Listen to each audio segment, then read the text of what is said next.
We be American keloids, battle-scarred and beautiful. Ghetto butterflies earn their stripes. Walk through the valley of colossal contempt, shadow boxing in puddles of tears, dodging bullets, seen and unseen. Survivor ain't no TV show. So how did you get into weed as a business?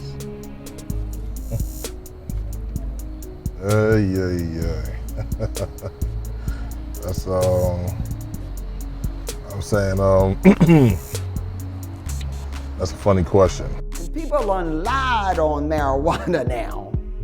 Oh, marijuana, it's the gateway. No, that is a myth. That is just totally so false and so bogus. Marijuana, was used as a discriminatory weapon. And this is why you have to grapple with race and class. Because if you want to oppress and subjugate a people, then what you do, if you're the government, what you do is take something that is a part of their lives, that they've known for forever, and you decide that, okay, this is a commodity that we're going to criminalize. How you feeling about it, son? How am I feeling about it? I'm happy, man. Now we almost open for business. The sign always says we open for business. So for you, it's like a major step just to get the sign up? Yeah, it's a major step. I mean, every piece is a major step, If you don't do one step and try to jump over another one, you end up tripping. So, what I'm saying? Like every single step counts.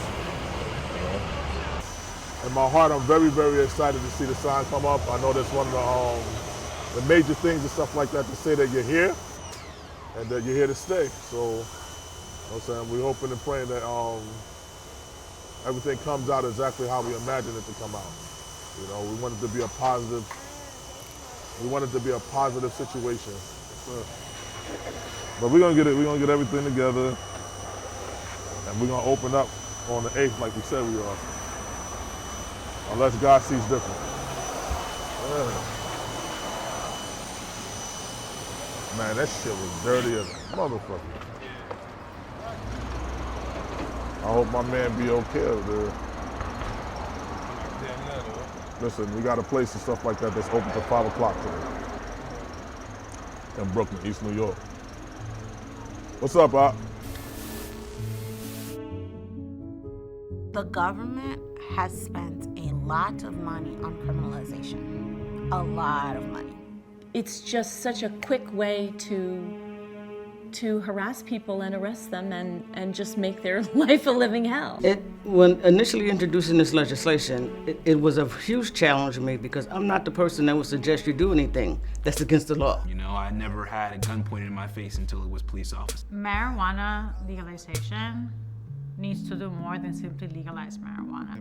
What went on with marijuana, you can't even understate the damage that occurred. We're really clear that our mission has a mandate to repair the harms that is done by New York state laws. They can't put a sign up and say, Negroes need not apply. Once they know you, it's like they keep attacking you. I see too many barriers every time there's a new opportunity. Like we put more people in prisons than any other country in the world. And I'm only talking about New York. It doesn't make sense to lock people up for smoking a joint. We were treated so poorly over the fact that when they sat there and they decided to make marijuana illegal, and now they're calling it cannabis and now it's legal.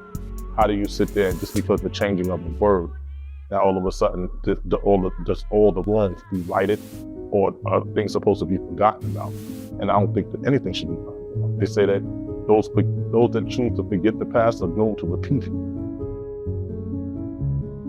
In black earth toil, tobacco rolls, cotton sugar cane, blessed blood industry, plantation economy, the next, the new, the now, prison industry.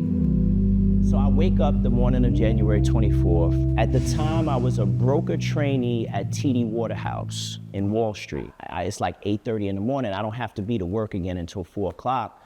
So I want to smoke a blunt. I don't have no weed in the crib. I go into the spot. As I'm coming out, 3 cops roll up on me. Back then, the police it was vicious. You know, they dudes pull up in paddy wagons. They're undercovers. They'd run up on you for no reason, pat you down. They jump out of anywhere on you. And they wouldn't even smell like you going in. You're coming out your apartment building. And they're coming in like you're getting patted down. Like just literally, you just come out your house, be on your way to work. They got something, they're in your building looking for somebody, you coming down, it's like. And once they even if you get caught one time for any stuff, trespassing, whatever, but once they know you, it's like they keep attacking you. And if they see you in the street, or you could be just walking to the grocery store, hey, where you going? What you doing? You're just harassing, just because you got in trouble that one time. About 2 years ago, maybe a little bit longer, 2.5 years possibly, I was incarcerated for conspiracy in a 2nd degree. And I did some time. And for the most part, I told myself, I no longer wanted to be in the streets doing anything illegal whatsoever. And I prayed on it, even made promises to God about it. And when I found myself getting very, very close to my release date, I guess I started to have doubts about whether or not I was going to really be able to do well out in the streets and stuff like that if I wasn't out here selling drugs. And for the most part, I didn't want to leave yet for a moment because I thought I was going to fail God in that aspect. NYPD was arresting so many people, right? We had 50,000 arrests. There were more people getting arrested for cannabis in New York City than could fit in Yankee Stadium. That was a crisis. It was super urgent. They have top of stop and frisk. And most of the things that we were talking about, especially with stop and frisk, is that most people didn't have anything. And if people did have something, it was more than likely to be cannabis, which was wild because New York had already decriminalized cannabis in 1977. They put me in the van. The van circles the block. I'm the first person in the van that day. For the next 3 or 4 hours, I sat in that van as they caught other black men, one by one. So I sat in the van, somebody else goes to the spot, they come out, they do the same thing. It's like rinse and repeat. They run out, they jump out on him, they check him, he got the weed, they put him in the van with me. It's one of me, then it's 2 of us, then it's 3 of us, then it's 4 of us. And this goes on for like half a day until the van is full of us. Full to the point where I had to sit like this because there's no wiggle room.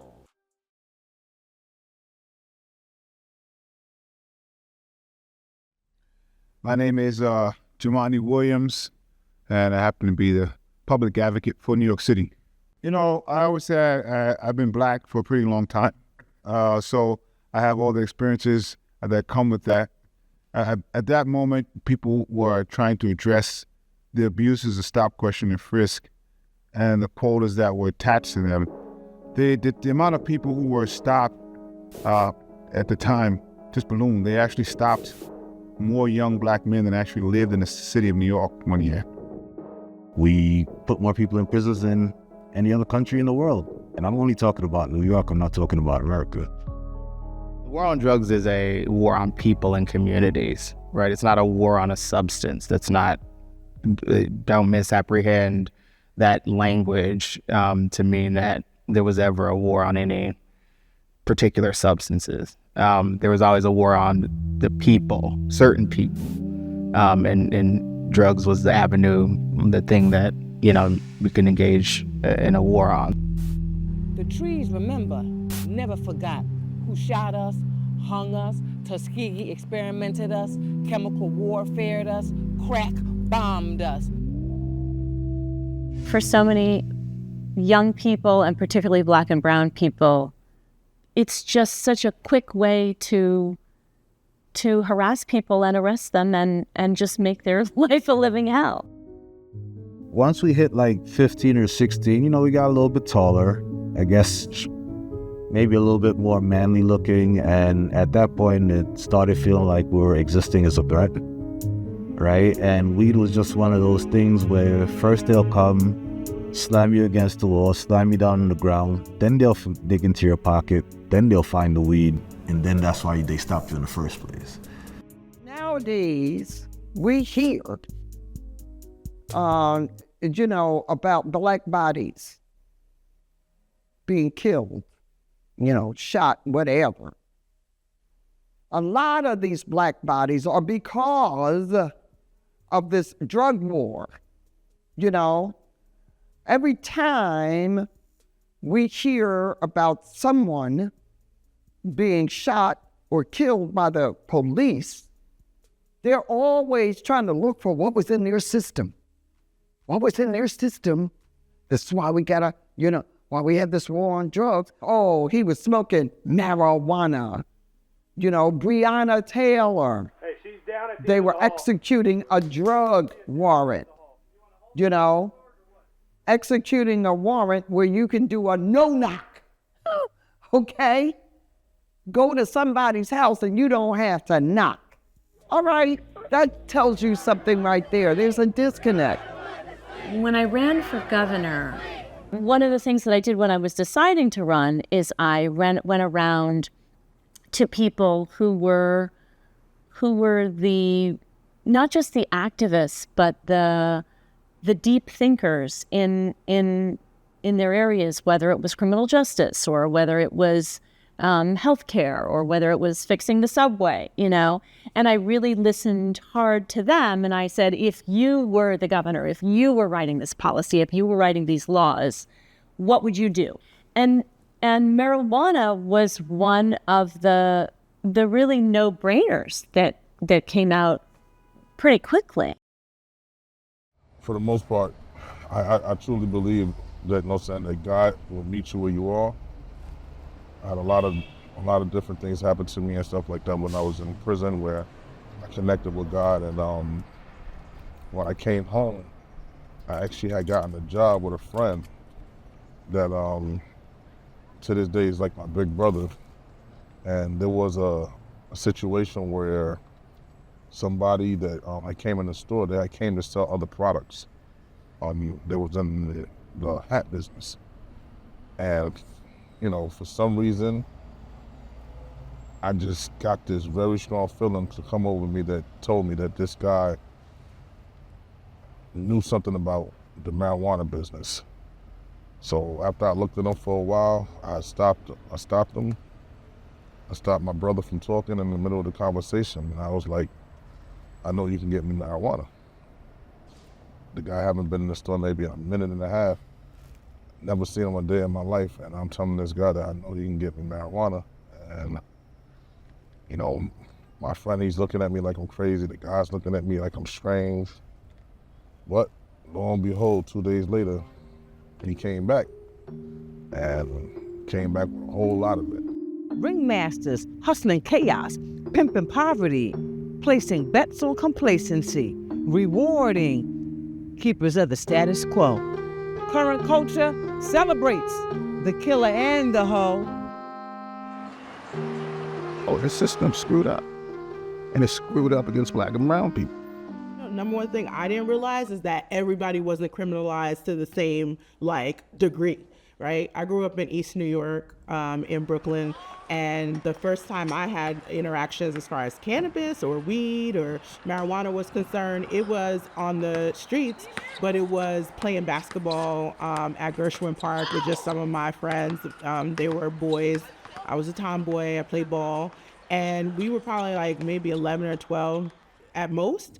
And it was clear that we were 11 and 12. But, we got harassed by police officers saying that they smelled weed. And then that meant that the boys got patted down. And one of them had weed on him, a little dime bag. And, he got carted away. He was essentially physically assaulted in front of us. And it was, for lack of other words, just fucked up, to be honest. But I thought that's how everybody was treated. How was I first exposed to marijuana? I think my first exposure was, I think it was in church, being told never to do it, not to pollute the temple of my body. I think that was the first time I heard it. At some point when I got out of the Army, I bought a tractor trailer and I ended up going to places like Arizona and California, and I was encountering some great weed. And it didn't take long to go from truck driver to smuggler. And next thing I know, I was bringing hundreds of pounds of weed from the West Coast to the East Coast. It didn't really turn into a business until probably like 5 years ago for me. But because there's always kind of been a little bit of a shroud of mystery in this market. I quickly found out that there were a lot of people out there consuming stuff that they just didn't know what it was, really. You know, because like I said, usually that transaction is just so clandestine. And, you know, you just kind of get what you get, and you just got to smoke what you got, and you might like it, you might not, it might be safe, might not be, you know, but you just deal with it, right? Because this is just kind of what the market called for. I didn't think that was fair. And, you know, quite frankly, you know, I felt that the transaction was different if you're black dealing with somebody black versus if you're white dealing with somebody white. And I thought the latter was safer. I was elected to the assembly in 2016, and the very first person who came to see me as a constituent happened to be my next door neighbor, who rang my bell, said congratulations, and was like, now go to Albany and you need to address the fact that all these people got arrest records and they can't get jobs. And I was like, okay. And so that started me on the path. And that was the first mandate that I had from someone that had elected me. Sadly, one of the big industries upstate is prisons. And so if we're talking about ending mass incarceration, you know, you and I might hear that one way, but people whose livelihood is working in those prisons and running those prisons, they hear it in an economic way. You know, when we look at this, I always have to make sure that we remember all communities, they really kind of want the same thing. It's upstate, downstate, black, white, farmers.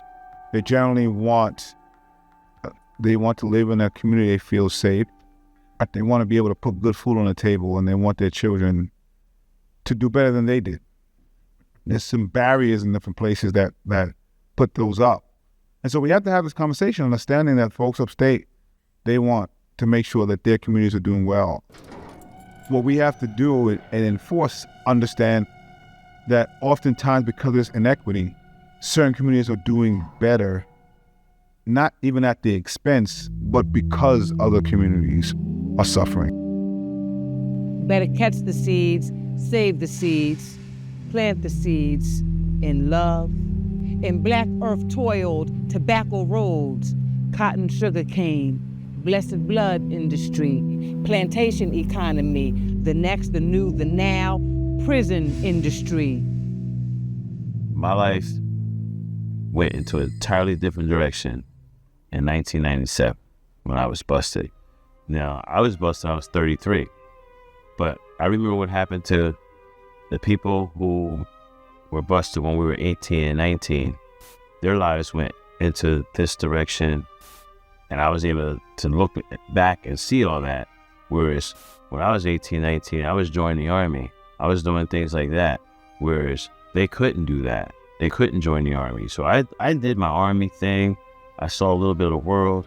I still look back at my Army times as a great period of my life. And I know several people who the only reason why they didn't have that experience is because they got busted smoking weed. I had a cousin of mine, all set to go in the Air Force. A couple weeks before he went in the Air Force, he got busted at some party, hanging out with a bunch of people, and the police showed up and busted everybody. Stopped him from going in the Army and going into the Air Force, screwed him all up. Of course, then he went and did some other things and this, that, and the other, but it changed the trajectory of his proposed life. Those are things and harms to society that's happened, and they happen more in certain communities than they did in other communities. So they've changed not the trajectory of different individuals, they've changed the trajectory of entire communities, entire neighborhoods. Marijuana is so wedded to racism that in this whole reckoning about what we are currently about that Black Lives Matter. If Black lives really matter, then the first thing that you got to do is get rid of the criminalization of marijuana.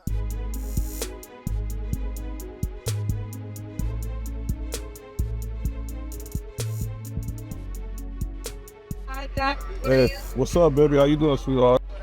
I wanted to know, I wanted to see if I would show you what was going on in the store right quick. So, you got a moment? Yeah. All right. Well, listen, this is what the store is looking like now. So, we have right here. We have the artists and stuff like that in California. My man here, him and his wife. So they doing murals and stuff like that. That's good. Looking good. No, man. Wait till he finishes and stuff like that. So this is the first room. That's the room we're gonna be doing like CBD, clothing, and like hard items and stuff like that. This is the second room here. So this is gonna be a waiting room. So I'm saying, like, so we can keep down on the capacity of people that are waiting outside, because we assume there's gonna be a lot of people coming, lines and everything like that. So, and we'll probably have, like cannabis and stuff like that. Yeah. So, and this room right here is gonna be with a magic pack. So we'll sit there and we'll be having art that we're gonna be selling, and we're gonna be gifting cannabis. So, by the time you sit there and the next time the daddy FaceTimes you, you're gonna get a chance and stuff like that to see. This is the room that we have for security. Well, not even security, retired cops and stuff like that. So daddy, can you believe it? Daddy actually has cops working for us. War, and terrorism. Terrorism and 911 is so layered, this axis of evil thing. Jungle jigger, jungle boo.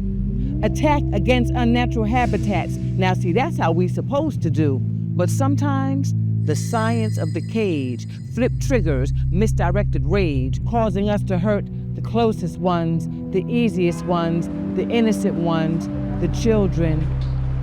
Black and brown people should benefit from the legalization of marijuana, because so many brothers that I've seen are still in there based on marijuana. Now you're gonna legalize it, and number one, still leave them in there.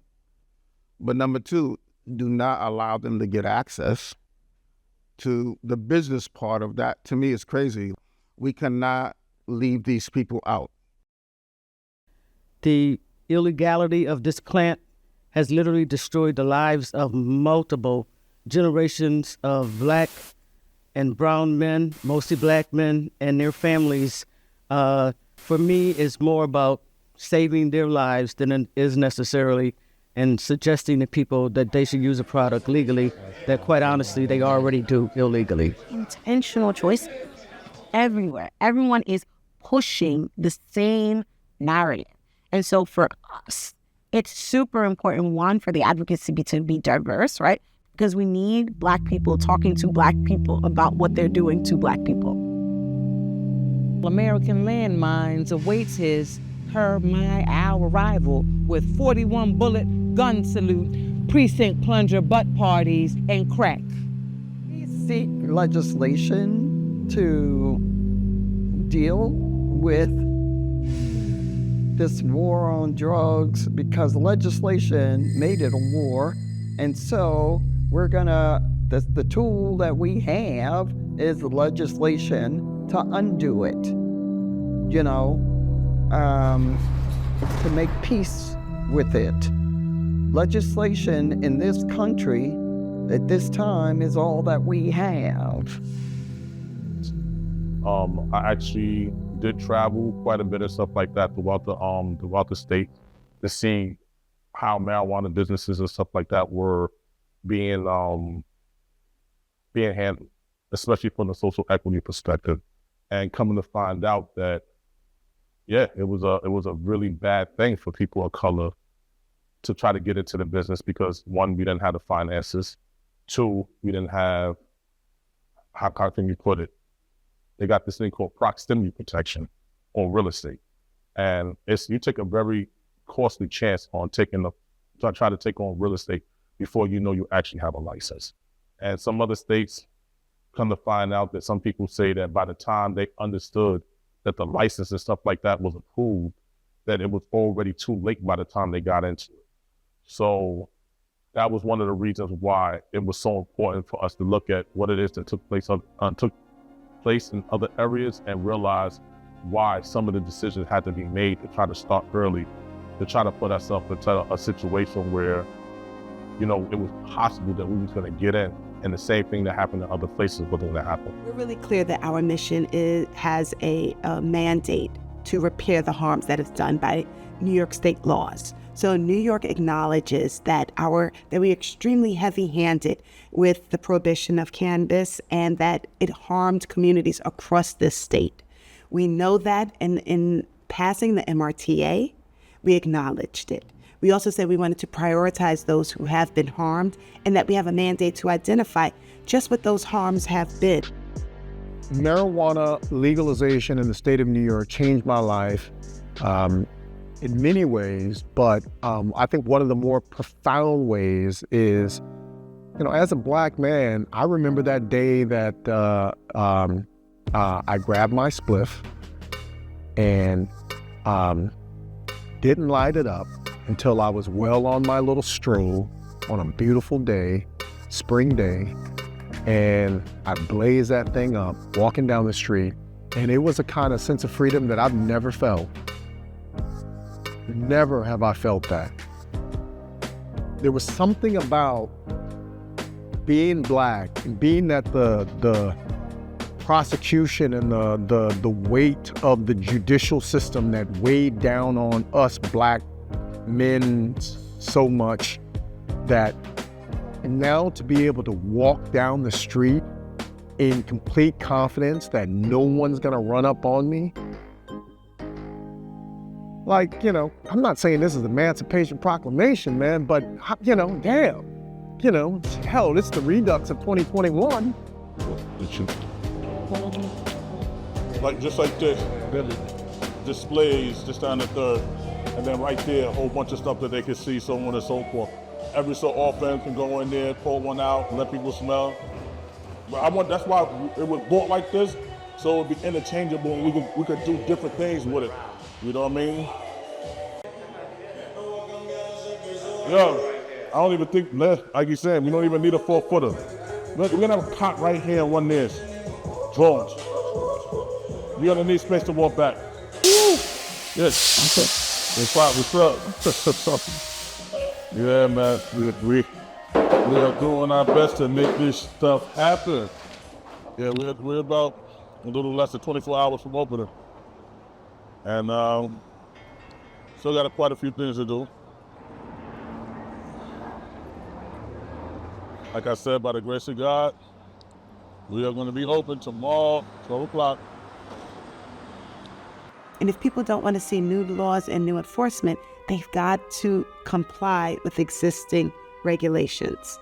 And the existing regulations are don't sell THC products without a license. You must wait for licensing opportunity.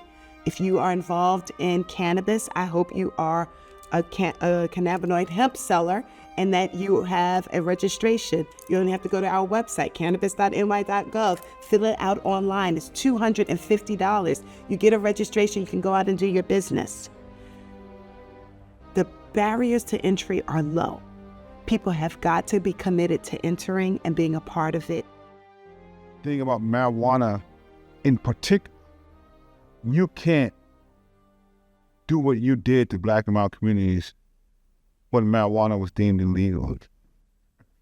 Now make it legal and not make sure that the revenues that come from there predominantly don't go to fix these communities, because all we keep hearing over and over is we don't have the money for these things, which they usually do. They just don't prioritize it.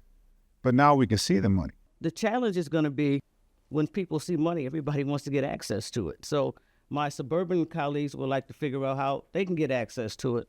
Well, they need to be educated. And for the last 7 years I've done that is educate them.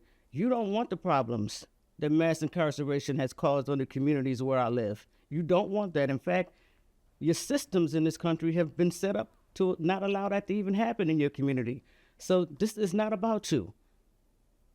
You don't want this. So we do need it. And so all you have to do is write the language. 50% of the revenue will be spent into the communities and the lives of the people who suffer from mass incarceration. Reparations has to be a part of cannabis regulation. You can call it reinvestment, you can call it something, but the communities that have been disproportionately impacted by cannabis enforcement need a revenue source from cannabis being regulated. It's a horrible feeling to see other people that are going to gain from this transition that is going to happen with weed, and you still got guys sitting in jail for weed, still doing a lot of time, and now you got people set up ready to make millions, if not billions of dollars, because you cannot put a number on that industry right now. To lock us out of this, can't lock us out of this. I lost time with my family, with my kids because of this. I think I deserve an opportunity. I gotta keep the faith. I gotta keep the faith. We gotta keep the faith. Because even in the face of death, we still create life. Genius, like soundtracks for the planet. Blues, jazz, rock, we morphed into hip hop. We got that dominating flavor. All right. Okay. Oh, shit. Oh, man. I ain't gonna lie, man. And I think I gotta go 24-hour right now. I ain't gonna be able to go to sleep until tomorrow. Got too many things to take care of in the morning time. Got stuff that gotta be done at night. Maybe I might be able to stick an hour or two, but I know we're gonna be in here all night. You know, FM's a bust about you. So, spraying, cleaning, bagging up, all that shit. For the fast money, not easy. Oh, no. We need to be Fast very money. critical about not letting the states that are making the change for the monetary reasons, like Florida, overtake the federal conversation, as opposed to states like New York, where they made the change on a social justice foundation. We can come at it any different way. It's going to make the states money, but you can do that with social justice and science at the foundation. This right here is pretty much stuff like that where the cannabis comes from. There'll be little, like little lights. People come in, look, cash registers, look what you want, get what you want. Coming from a street life and then finding yourself, like, I don't know if you want to call it maturing. It is. You know what I'm saying? Like, because, they got different ways of thinking about things, but we're not in the back alleys right now. We're not in staircases. You know what I'm saying? Like, we're doing something where they're giving us a chance to do it that way. Yeah. And I don't know if you ever thought to yourself, like, damn, if I had the chance to do it legally and shit like that and pay taxes and, you know what I'm saying? Like, now all over sudden and stuff like that, you're a businessman. Even your girl can't talk shit, you know what I'm saying? She'd be like, well, you can just sell. Yeah.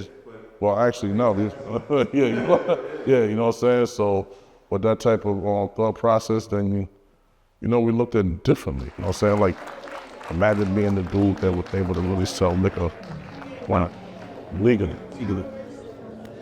Now, I've been advocating legalization since the 90s.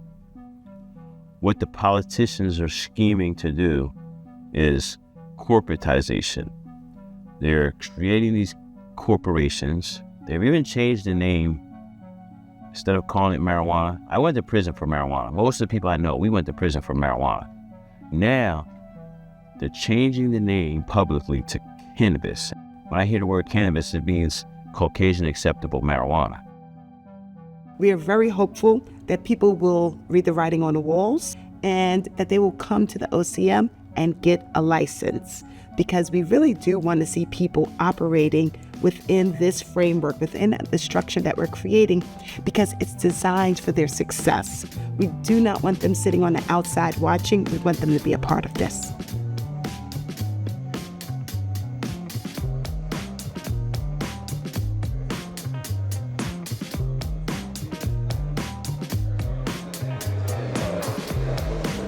Listen, man, we doing this on some humble quietness. All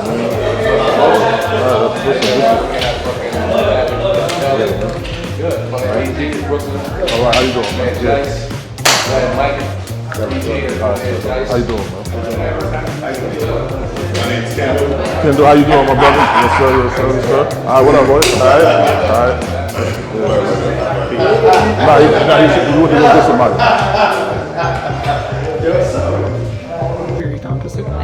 You ain't talking about it.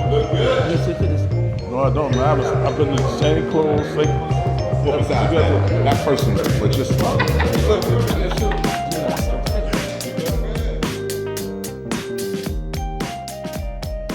We are walking, talking miracles, wounded and gorgeous and in your face. Good. If this is a capitalist country, which everyone said, yes, we're capitalists, we're not socialists. Okay, then we would like in on some of the capitalism of marijuana. How about that?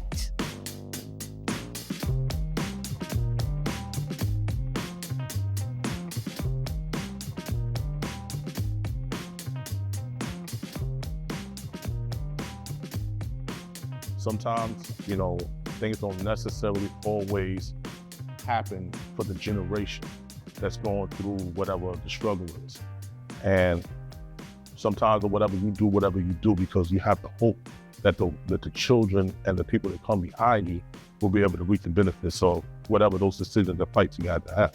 Myself, of course, I have not put in an application as of yet, but I do have somebody that I hold dear to my heart, my daughter, and she actually made a choice to come into the field. She seen what I was doing, and she told me one day that she quit her job. And she came and told me, Dad, I'm gonna come work with you. I'm gonna support you on what it is that you do. This is our newest location, 114th and 15th and Frederick Douglass. This is gonna be the new Paint Puff in Peace by Jakaya. Yes. My daughter. And now, she's on the car license. Now, her store is being constructed along with her partners. And now she may be one of the youngest Black females in cannabis ever in America. And she'll be licensed.